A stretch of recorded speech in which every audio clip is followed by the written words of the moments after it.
is Rosarna Mix Vlog and I am now here in my auxiliary kitchen kung saan ako nagluluto. Hindi sa loob, though I have kitchen inside our house, pero dito ako nagluluto. So, I'll be cooking steamed tilapia. Batangas to.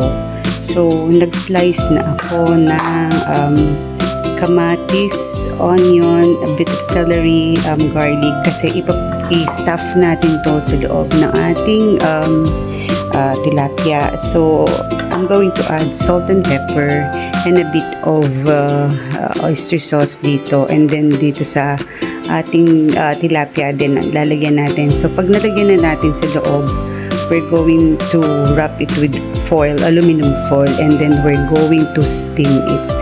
So, yan. Ito yung binili ko. Batangas na tilapia.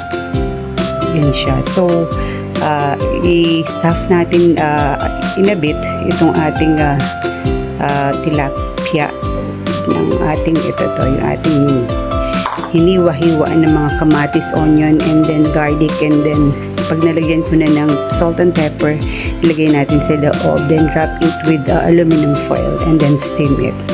So, nilagyan ko na ng black pepper, and then lagyan natin ng salt mamaya, and then ito, nagdagdag tayo ng 1 tablespoon nito para pang stuff natin sa loob, and then i-wrap natin siya sa aluminum foil, and then we're going to steam it.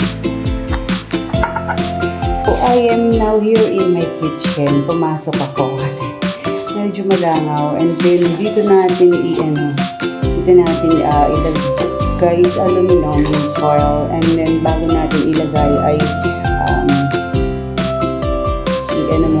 lagyan muna natin siya ng stuff sa loob. So, kuha lang tayo ng ating prepare na kamatis and onion with ground black pepper. Lagyan lang natin siya sa loob. Ayan. So, punuin lang natin siya.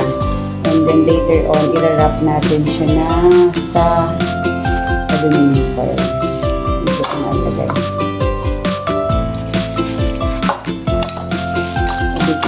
So, yan.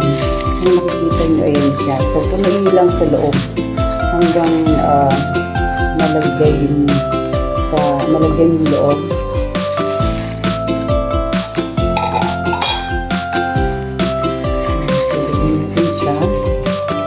Then, itong isa naman.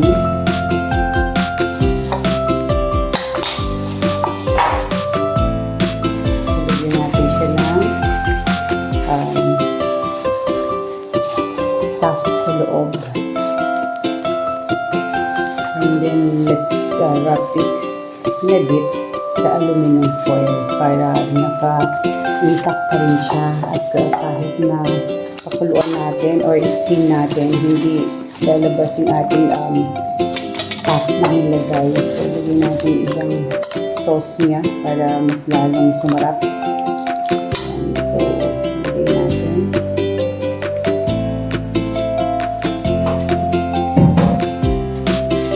So, what we're going to do now is wrap it sa aluminum foil.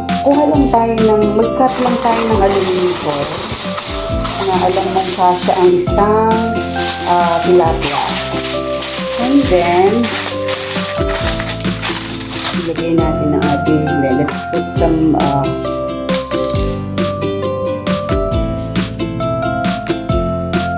kalat natin. Kapag ganyan ginagawa ko, yung iba dun sa nilalagay sa isda.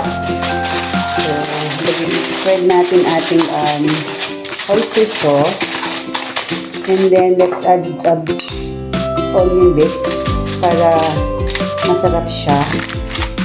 So, yan. So, once na naglagay na tayo ng onion bits, no, that's garlic.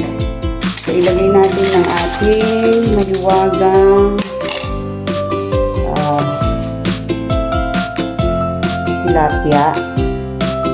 So, same procedure. Lagay tayo ng konting garlic, and then konting lagyan natin natin ng konting oyster sauce. Then spread it. And then let's add some garlic. Pwede, kung wala kayong ganito, pwede nyo namang lutuin siya sa fry. So meron kasi kami nito lagi eh. So, yan. So nilagyan ko siya ng garlic bits. Crunchy garlic bits. Then, i-wrap natin siya.